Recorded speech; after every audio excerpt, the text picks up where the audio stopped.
نبی کریم صلی اللہ علیہ وآلہ وسلم نے حضرت علی مرتضیٰ سے فرمایا، اے علی، کیا تمہارے پاس کوئی چیز ہے جس سے تم فاطمہ الزہرا کا حق مہر ادا کر سکو؟ حضرت علی نے عرض کی، اللہ کی قسم یا رسول اللہ، آپ صلی اللہ علیہ وآلہ وسلم پر میری حالت پوشیدہ نہیں۔ آپ صلی اللہ علیہ وآلہ وسلم جانتے ہیں کہ میں ایک زرہ، تلوار اور پانی لانے والے ایک اونٹ کے علاوہ کسی چیز کا مالک نہیں ہوں۔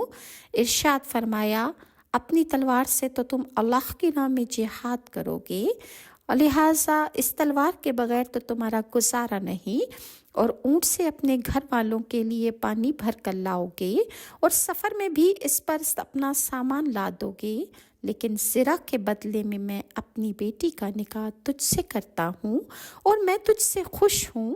حضرت علی رضی اللہ عنہ فرماتے ہیں، میں نے اپنی زرہ لی اور بازار میں حضرت عثمان غنی کو 400 درہم میں فروخت کر دی۔ جب میں نے درہموں پر اور انہوں نے زرہ پر قبضہ کر لیا تو حضرت عثمان غنی مجھ سے فرمانے لگے، اے علی، کیا اب میں آپ سے زیادہ زرہ کا اور آپ مجھ سے زیادہ درہم کے حقدار نہیں؟ میں نے کہا، کیوں نہیں؟ تو حضرت تو کہنے لگے، پھر یہ میری زرہ میری طرف سے آپ تحفے کے طور پر رکھ لیجئے۔ لہٰذا حضرت عثمان غنی نے وہ زرہ جو حضرت علی سے خریدی وہ ان کو تحفے میں دے دی۔ حضرت علی رضی اللہ عنہ فرماتے ہیں کہ میں نے زرہ اور درہم لیے اور نبی کریم صلی اللہ علیہ وآلہ وسلم کی خدمت اقدس میں حاضر ہو کر حضرت عثمان غنی کے حسن سلوک کی خبر دی تو آپ صلی اللہ علیہ وآلہ وسلم نے انہیں خیر اور برکت کی دعا دی۔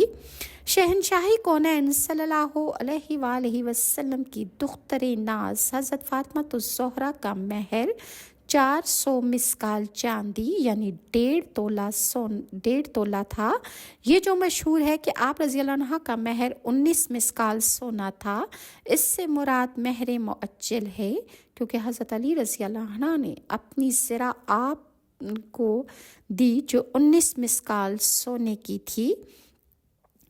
حضرت ابوبکر صدیق کو بلا کر نبی کریم صلی اللہ علیہ وآلہ وسلم نے مٹھی بھر درہم دیے اور فرمایا کہ اے ابو بکر، ان درہموں کے بدلے فاطمہ کے لیے مناسب چیزیں خرید لاؤ۔ حضرت سلمان فارسی اور حضرت بلال رضی اللہ عنہ کو خریدی ہوئی اشیاء اٹھانے میں مدد کے لیے ساتھ بھیجا۔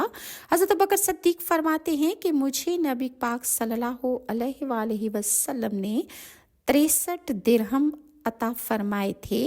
میں نے روئی سے بھرا ہوا موٹے